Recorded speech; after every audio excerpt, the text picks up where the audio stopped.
Viewers, इस वक्त हम मौजूद हैं ग्रिल पे। यहाँ पर हमारी केबल पर फॉल्ट हो चुका है।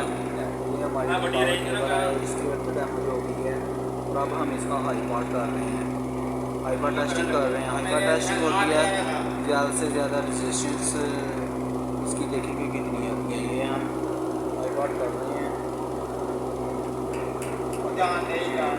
15 kV पर इसे हाईपार कर रहे हैं हम।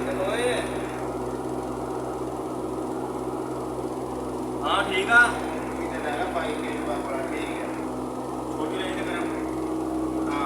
और हम इसे डिस्चार्ज करेंगे।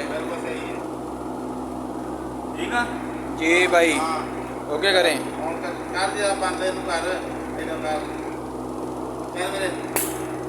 ये हमने डिस्चार्ज कर दिया। हाँ निकला, थोड़ा थोड़ा निकला।